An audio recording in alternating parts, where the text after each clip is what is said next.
Assalamualaikum warahmatullahi wabarakatuh. Para pemirsa MSN Channel, alhamdulillah pada kesempatan ini kita akan berdiskusi tentang bagaimana penyelenggaraan pemilu di masa pandemi.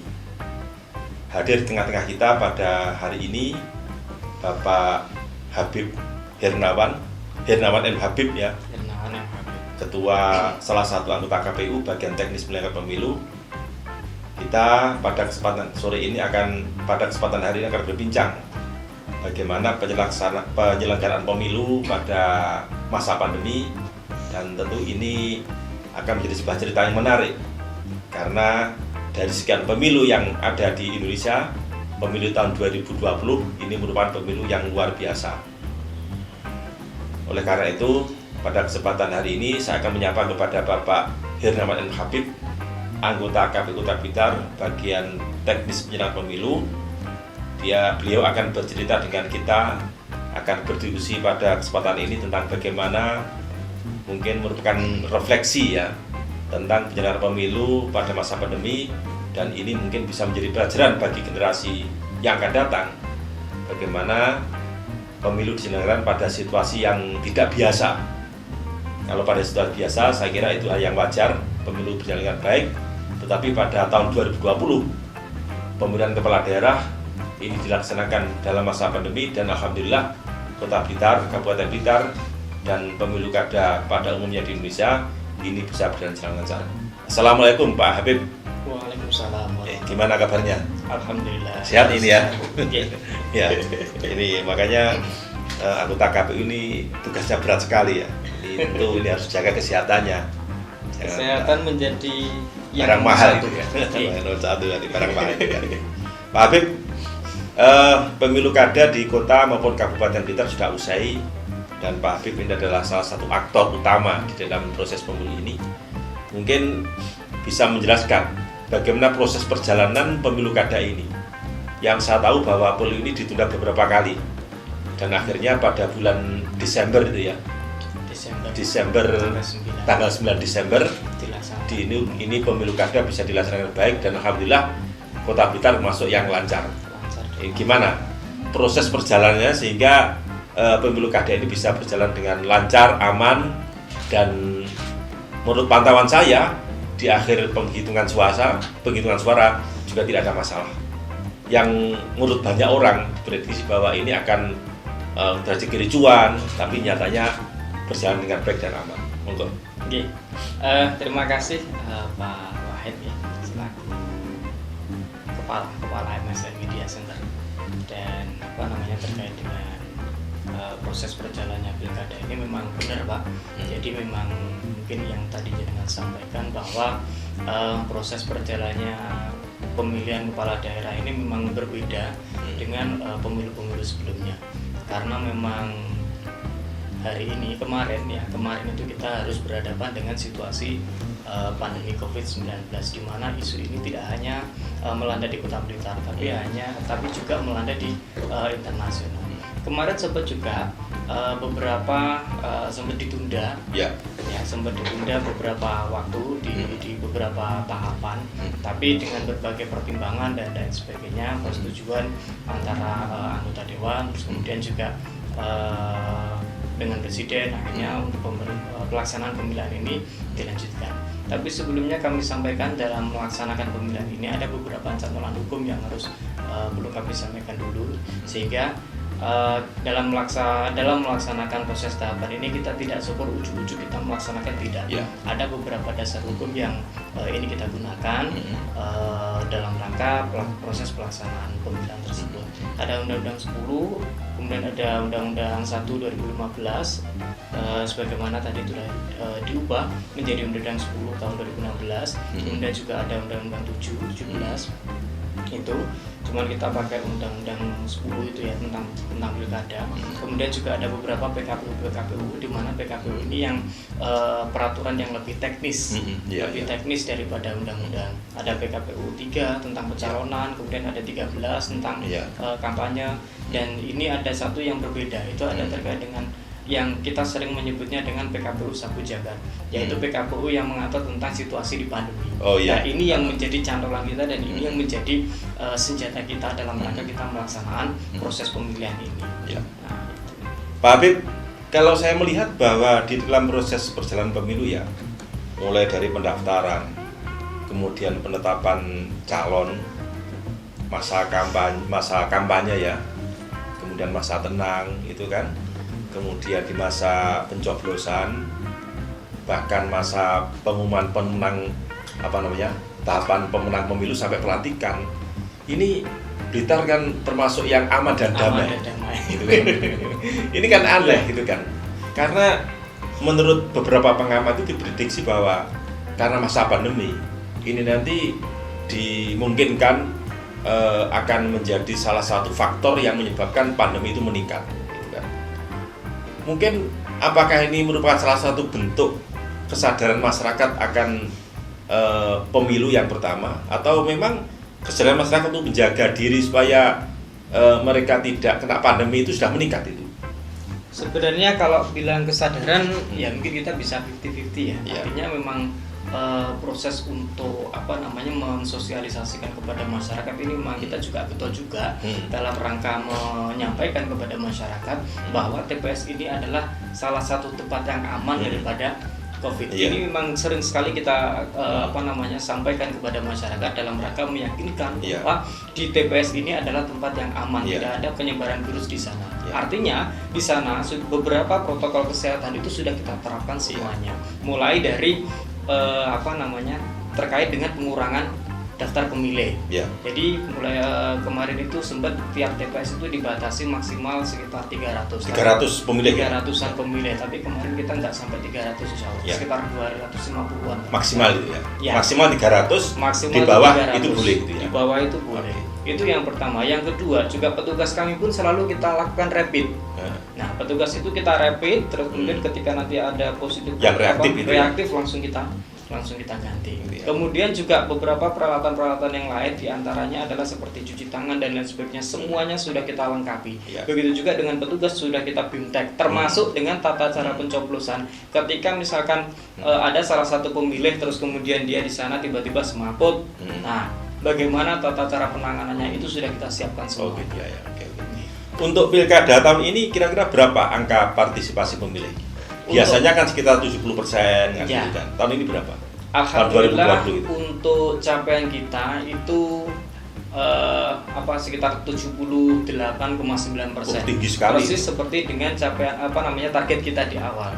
Karena memang dari beberapa kita sudah memprediksi dari berapa awal ya. DPT-nya berapa Kota Blitar? Kalau DPT Kota Blitar itu 114980.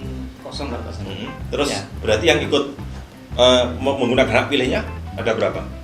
Yang kalau catatannya kita lupa ya, kita tidak mencatat itu terkait dengan itu. Tapi tingkat kehadiran itu sekitar 78,9%. Itu sangat tinggi. Dan ini kami sampaikan, ini adalah partisipasi masyarakat tertinggi selama pilkada. Kemarin itu kita pilkada sekitar 77% kalau nggak salah. Pilkada di 2015 itu?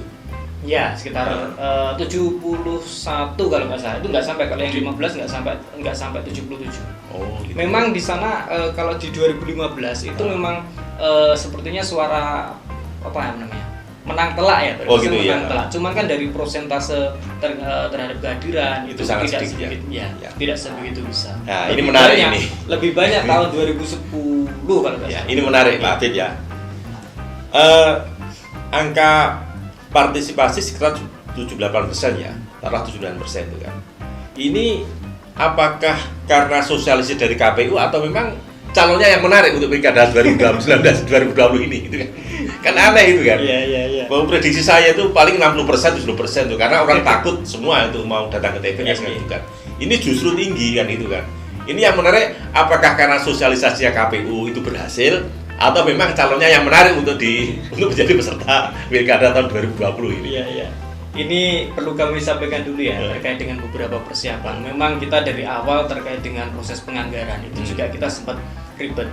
Kita kemarin itu dalam rangka proses penganggaran itu sekitar menganggarkan ada 6 calon. Di antaranya adalah sekitar 4 empat untuk dari parpol, kemudian yang 2 itu adalah dari perseorangan. Karena kita melihat dari beberapa pilkada sebelumnya, perseorangan itu pasti ada. Iya. Ternyata alhamdulillah meleset, kita perseorangan ada 3 dan parpolnya ternyata ada 2.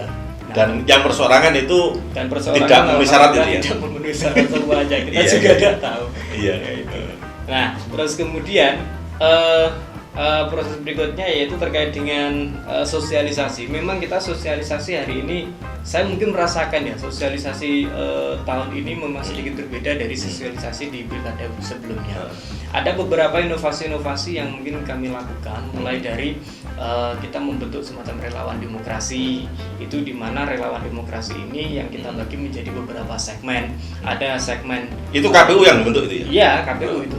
Ada segmen marginal, terus kemudian ke ibu-ibu pengajian, terus kemudian pemuda, terus kemudian ada komunitas dan lain sebagainya. Selain itu juga kita membentuk semacam komunitas peduli demokrasi juga. Ini yang kita bentuk di setiap kelurahan, itu ada 2 kalau nggak salah. Yang tugasnya itu kita selalu mensosialisasikan bagaimana yang sering kita sosialisasikan itu adalah terkait dengan proses pemilihan ini bisa berjalan dengan aman. Artinya di TPS ini adalah tempat yang aman untuk menyampaikan hak suaranya. Ya. Begini Pak, kalau kita melihat ini ya, rumitnya pemilu kada yang kemarin itu ya, apalagi ini mundur sekian bulan kan, bahkan kalau tidak sampai 3 kali mundurnya itu ya, 3 atau 4 kali mundurnya itu ya. Untuk mundurnya itu kemarin kan kita jadwal sebelumnya kan itu sekitar 23 September. 23 September akhirnya mundur menjadi 9 Desember. Ya. Nah, 23 September itu akhirnya dijadikan sebagai untuk penetapan pasangan calon itu ya. Karena ini jadwalnya kan tidak menentu ya. Namanya politik itu kan mesti ada sesuatu yang muncul yang tidak diduga-duga itu kan. Nah, ini kan bagaimana kemudian KPU dalam hal ini divisi teknis penyelenggaraan pemilu menghadapi situasi seperti ini. Gitu kan. Mulai dari tanggalnya yang berubah, kemudian petugas-petugasnya yang tiba-tiba kena Covid sehingga harus diganti kan gitu kan. Itu kan tidak mudah itu. Nah, gimana itu mengatasi hal seperti itu? Ya, yang jelas yang tadi saya sampaikan bahwa KPU ini kan memang lembaga yang hierarkis ya. Kita hierarkis, artinya setiap kita selalu patuh dan taat dari KPU RI. Setiap nanti perintah dari KPU RI itu selalu kita laksanakan. Begitu juga sampai dengan regulasi-regulasi yang ada, karena kita tidak mungkin melaksanakan tahapan itu di luar daripada regulasi. Nah, terkait dengan beberapa tadi yang tadi Jaringan sampaikan, kita harus sigap dan lain sebagainya menghadapi tahapan dan sebagainya, segala sesuatu itu memang sudah tertuang di dalam regulasi. Termasuk kemarin penundaan, itu memang sempat terjadi penundaan, itu adalah melalui surat nomor 179 kalau tidak salah, 179 itu penundaan di 4 tahapan, yaitu tahapan di tahapan pelantikan PPS, kemudian verifikasi dukungan perseorangan, kemudian pembentukan PPDB, yang terakhir adalah pemutahiran dan penyusunan daftar pemilih. Ini di 4 tahapan ini yang waktunya kan hampir bersamaan, dan 4 tahapan ini kemudian ditunda karena memang pandemi Covid. Ini kita jujur mungkin kita harus sampaikan, kita juga repot juga. Artinya semisal seperti pelantikan PPS, kalau pelantikan mungkin di internal kita ya, seperti verifikasi dukungan perseorangan. Kemarin beberapa tim dari pasangan perseorangan itu datang. Terus ini gimana? Terus kita mau ditunda kapan lagi? Bagaimana nanti dengan persiapan kami? Karena kita juga tidak mungkin ketika nanti verifikasi faktual terus kemudian kita diam-diam saja. Tapi mau gimana lagi, wong kita tahapannya juga ditunda. Akhirnya ya bagaimana dengan berbagai cara ya kita sampaikan bahwa proses tahapan ini ditunda karena memang positif karena pandemi COVID-19. Oke. Yang menarik ini calon perseorangan ini ya. Artinya ini kan perseorangan yang sebenarnya prosesnya gampang sekali itu ya. Artinya gampang itu asalkan mendapatkan dukungan sekian puluh ribu, 11.000 sekian dari penduduk Kota Blitar, mereka bisa menyalonkan diri kan. Beda dengan yang dari partai politik gitu kan, harus ada mendaftarkan ke parpol, kemudian ikut fit and proper di masing-masing parpol, dan itu sangat menyita perhatian dan tenaga kira-kira begitu kan. Nah, saya membayangkan bahwa calon perseorangan ini kira-kira lebih mudah daripada calon parpol itu kan. Tapi kenapa dari sekian calon itu kan kok tidak ada yang masuk itu? Padahal kan cuma 11.000 kan gampang kan. 11.000 itu kalau ada satu kota Blitar ada berapa RT itu kira-kira? Kemarin itu rata-rata per kelurahan sekitar, kalau kelurahan kecil itu sekitar 300 satu orang itu 300-an. Satu orang 300-an itu dari 3. Enggak, maksud saya begini loh. Seandainya ini tim dari perseorangan ini merata kan begitu kan. Taruhlah ada 21 kelurahan ya Kota Blitar ini ya. 11.000 itu kalau per kelurahan kalau dibagi rata berarti berapa itu? Sekitar 500 ya. 500-an kan nggak terlalu sulit sebenarnya itu.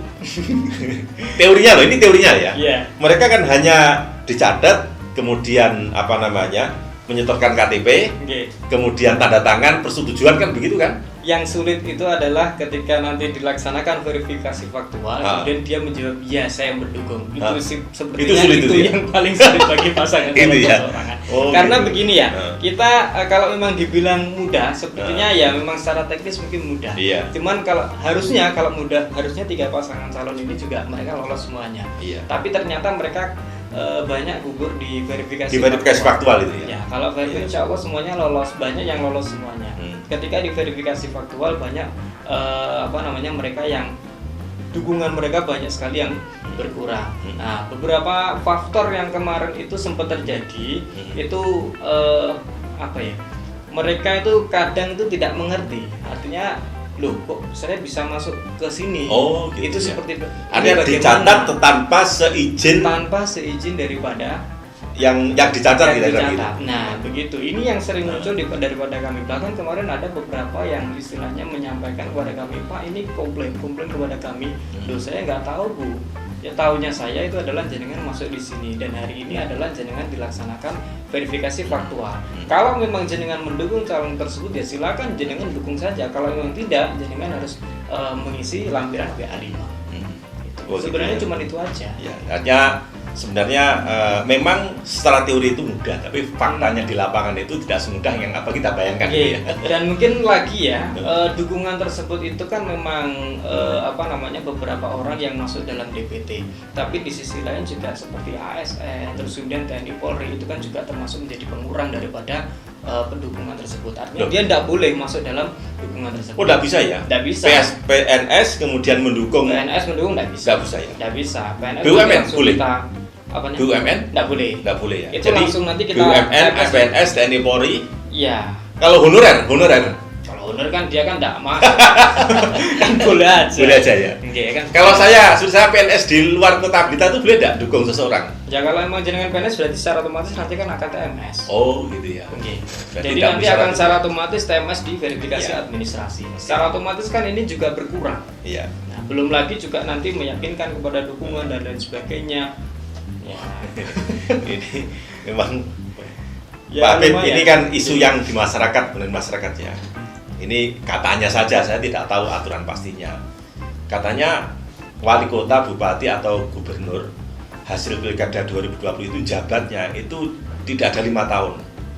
Ini yang benar yang mana? Katanya cuma 3 tahun 8 bulan. Sehingga nanti di 2024 itu ada pilkada serentak. Itu gimana itu ceritanya kok bisa seperti itu? Kalau secara tahapan ya, kan kita akan pilkada lagi tahun 2024. Ya. Pilkada nanti kemungkinan di aturan kan sudah dituliskan bahwa nanti pilkada serentak yang pilkada itu kan nanti 2024 bulannya November ya. Kalau nantikan 2025. 2025 oke. Nah, secara otomatis berarti dihitung mundur aja. Berarti kalau kemarin tahun 2021 ya. 2021 sampai dengan besok 2025 awal, yaitu nanti masa jabatannya ya. Berarti tidak sampai 5 tahun. Tidak sampai 5 tahun secara utuh. Oh gitu ya. Jadi 5 tahun kurang gitu. 5 tahun kurang dikit. Kalau nanti kan di 2024 ada pilihan legislatif itu. Nah, itu nanti bareng atau beda waktu? Nah, ini yang saya bayangkan begini, kalau itu bareng itu betapa kerjanya KPU. Saya membayangkan kemarin di pilihan apa namanya itu? Pileg ya di 2018 sampai 19 18 itu kan. Itu kan banyak yang jadi korban itu kan. Iya. Nah, ini padahal nanti kalau itu nanti diserentakkan antara pileg dan pilkada itu betapa akan menambah korban-korban lagi itu kan. Gimana itu ceritanya? Ini terkait dengan pilkada serentak 2024 memang belum banyak didengungkan ya. Iya. Cuma dari beberapa simulasi yang kita terima itu memang serempaknya itu terkait dengan pilkada dengan pemilu pilpres itu memang berada di dua tempat, di dua waktu. Jadi pemilu pileg pilpres itu nanti akan dilaksanakan kalau nanti sekitar bulan Januari, Februari, Maret antara bulan-bulan itu, sedangkan nanti pilkada itu di bulan November. Karena di itu kan sudah ada dua aturan yang berbeda. Kalau pemilu kan kita pakai 717 itu Undang-Undang 7 tahun 2017. Nah, cuman kan di sana juga sudah disebutkan bahwa pilkada akan dilaksanakan serentak dengan pilkada itu. Nah, sedangkan untuk yang pilkada itu, untuk yang pemilu ya tadi ya, untuk yang pilkada itu kan juga sudah disebutkan di bulan November tahun 2024. Secara otomatis 2024 ini nanti akan ada dua waktu penyelenggaraan, gitu. Awal tahun dan akhir tahun. Awal Gitu. tahun untuk pilpres dan akhir tahun itu adalah untuk pilkada. Karena tidak mungkin kalau nanti misalkan berbarengan itu tidak mungkin. Karena bagaimana nanti dalam rangka menentukan untuk calonnya itu yang dari partai boleh. yang boleh berapa kursi dan tidak macam-macam mungkin, itu ya. Sulit untuk nanti melakukan itu. Berarti nanti di 2024 itu Ada dua ada dua peristiwa besar itu dua ya peristiwa dalam demokrasi. besar. Yang pertama Pilpres itu bareng, okay. kemudian pilkada di November di 2024. 2024. Okay. Ini periode KPU jenengan itu termasuk yang hebat ini. Satu periode tetapi menangani dua pilkada ini ya.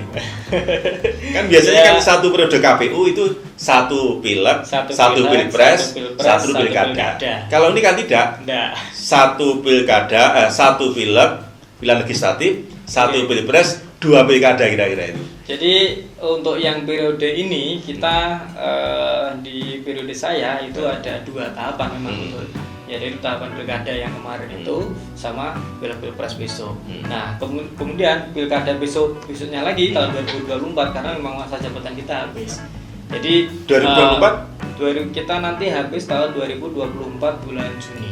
Oh bulan Juni bulan Juni. Sehingga ya nanti kita untuk pilpres masih tetap bisa mengawal, cuma nanti untuk pilkada ya nanti tunggu proses berikutnya. Ya, karena proses pemilihan anggota KPU bukan juga panjang itu kan, tidak lumayan panjang, satu bulan penuh kan. Bulan penuh. Saya kira ini nanti kita lihat perkembangannya kayak apa kan gitu kan. Karena kalau nanti ujuk-ujuk di tengah jalan itu anggota KPU itu berubah padahal ini masih dalam satu rangkaian, ini kan juga menjadi problem itu kan. Ya. Saya kira ini nanti kita lihat saja perkembangannya di 2024. Kita ikuti perintah dari KPU RI. itu apa senjata mutakhir kita. Paling harus sering kalau KPU kan. Sudah menyatakan dah kamu berhenti sampai di sini ya sudah. Ya. Misalkan KPU menyampaikan kamu lanjutkan dulu sampai dengan pilkada, sudah kita laksanakan. Tergantung situasi, kondisi dan apa namanya bagaimana nanti perkembangan politik di tahun 2024 ya, namanya ini sudah mulai ada pemanasan ini ramai sekali ini. Makanya harus siap-siap jadi KPU ini kan. Kemudian yang terakhir Pak Habib ya, ini kan ada aplikasi Sirekap itu ya. Apa itu maksud aplikasi Sirekap itu? Ya, Sirekap ini memang sebenarnya tidak baru ya. Aplikasi Sirekap ini memang aplikasi di internal kita di KPU. Kalau kemarin itu kita ada situng, kemudian beberapa perkembangan, terus kemudian berdasarkan masukan dan lain sebagainya akhirnya dikembangkan menjadi Sirekap. Perlu kami sampaikan bahwa Sirekap ini sebenarnya adalah sekedar alat bantu. Oh gitu. Alat bantu dalam rangka proses rekapitulasi.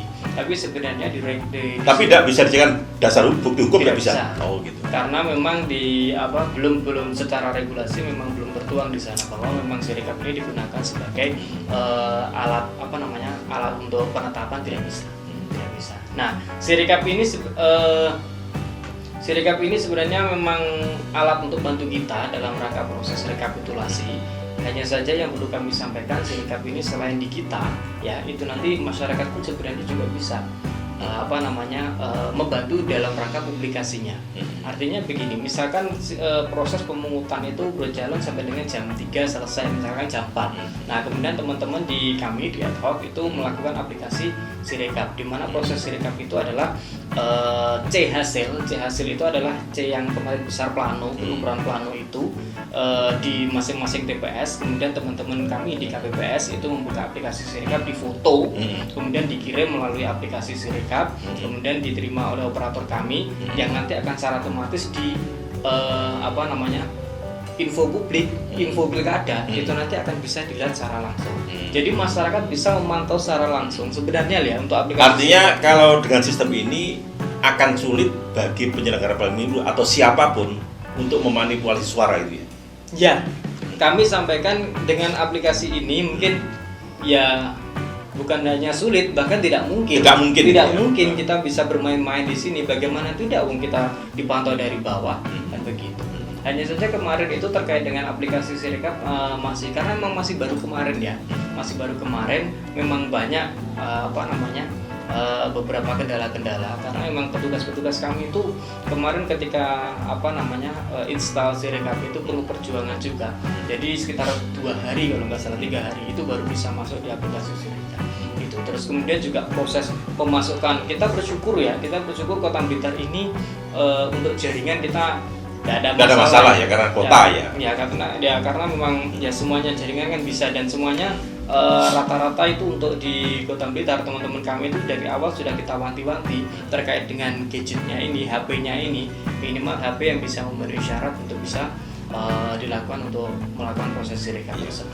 Jadi sekarang ini semakin tahun ini pemilu kada ini semakin canggih ya. Mungkin nanti di pileg ini sangat bermanfaat ya Sirekap ini, sehingga nanti dimungkinkan manipulasi suara itu bahkan ya tidak mungkin itu terjadi itu ya. Secara manfaat kami menyampaikan sangat bermanfaat bagi kami juga, dan kalau memang ini bisa berjalan secara 100% nanti juga bermanfaat bagi semuanya.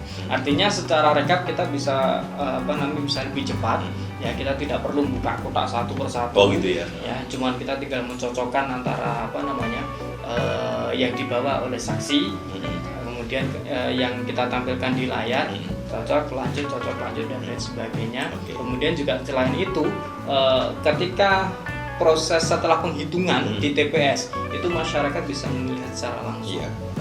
Artinya luber jurdil itu betul-betul bisa dibuktikan sekarang bisa ini. Dibuktikan. Jadi tidak ada sekedar jargon, tetapi memang faktanya di lapangan mulai dari pendataan awal calon pemilih, penetapan pemilih ya, sampai di pencoblosan itu kan semuanya bisa dilihat dan terbuka itu. Siapapun bisa mengakses itu. Siapapun bisa mengakses mulai dari awal, dan itu selalu kita terapkan di setiap tahapan. Artinya tidak hanya di proses pemungutan saja yang seperti proses pendataan daftar pemilih, bahkan kemarin daftar pemilih itu teman-teman juga kita kerja keras juga bahwa kemarin kita pakai program uji publik kalau nggak salah. Jadi kita di beberapa tempat itu kita mendatangi tempat-tempat yang ramai, kemudian di sana kita datangi orang satu persatu, kita cekkan. Artinya kita jemput bola apakah mereka sudah masuk dalam DPT atau belum. Gitu. Jadi ini upaya KPUD dalam rangka mensukseskan partisipasi masyarakat supaya tinggi dan kepedulian mereka di dalam pilkada ini bisa lebih meningkat itu kan.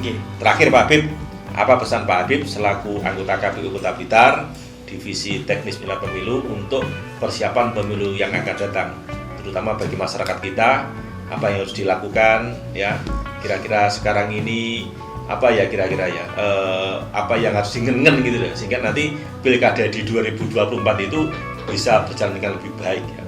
Dari sisi kualitas maupun kuantitas pemilih bisa meningkat, kualitasnya lebih bagus, sehingga pilkada ini tidak hanya sekedar kegiatan yang sifatnya menghasilkan yang banyak, tetapi betul-betul sebuah proses demokrasi yang bisa menghasilkan wakil rakyat, pimpinan nasional, baik presiden maupun wakil presiden maupun kepala daerah. Apa kira-kira pesan Pak Habib selaku anggota KPU? Terima kasih. Mungkin beberapa hal yang ingin kami sampaikan dari kami ya terkait dengan persiapan proses pemilihan atau mungkin pemilu untuk menghadapi pemilu di tahun depan. Yang jelas di 2024 ya. 2024 ya. Yang jelas proses politik ini kan tidak lepas dari yang namanya pendidikan politik. Ya. Kita berharap pendidikan politik ini bisa berjalan. Ya artinya tidak hanya di kami, kita juga melaksanakan program sosialisasi dan juga kita juga melaksanakan semacam edukasi politik juga. Tetapi ini juga kita berharap bisa dilaksanakan oleh partai politik juga. Artinya proses pendidikan politik ini bisa kita terapkan terutama untuk para pemula-pemula ya, untuk pemilih pemula ya. Pemilih pemula itu dalam rangka nanti mereka memahamkan bahwa politik itu seperti ini, tidak hanya sebatas anak duit bagi gue cinta pilih, tidak hanya sebatas gitu. itu, tetapi bagaimana kalau bisa itu diadakan yang itu. Nah, kalau itu jelas, kita akan selalu menyampaikan bahwa money politik itu jelas, itu akan selalu kita tetapi yang paling penting itu adalah pendidikan politik, bagaimana masyarakat itu mulai dengan yang namanya politik ya. Artinya dia mengerti ini loh yang seharusnya kita lakukan sebagai seorang warga, sebagai seorang warga, melalui wakil rakyat, kemudian kita sampaikan aspirasi kita. Begitu juga nanti dengan partai politik terkait dengan pendidikan politik, bagaimana nanti parpol itu juga bisa memunculkan kader-kadernya yang terbaik. Kalau urusan siapa kan itu kita serahkan kepada partai politik. Ya. Oke, terima kasih Pak Habib hadirnya di MSN Channel pada kesempatan hari ini. Pemirsa, alhamdulillah pada kesempatan ini kita telah diskusi ya dengan salah satu anggota KPU Kota Blitar, Bapak Heru Ramadan Habib ya. Beliau adalah salah satu anggota KPU bagian teknis pemilu, dan kita berharap pemilu yang akan datang ini lebih berkualitas, dari segi kuantitasnya lebih bagus, dari segi kualitasnya lebih mantap, kira-kira begitu ya. Dan terima kasih Pak Habib hadirnya di MS Channel. Para pemirsa, kita akhiri diskusi dengan bacaan Alhamdulillah. Alhamdulillah. Assalamualaikum warahmatullahi wabarakatuh. Waalaikumsalam.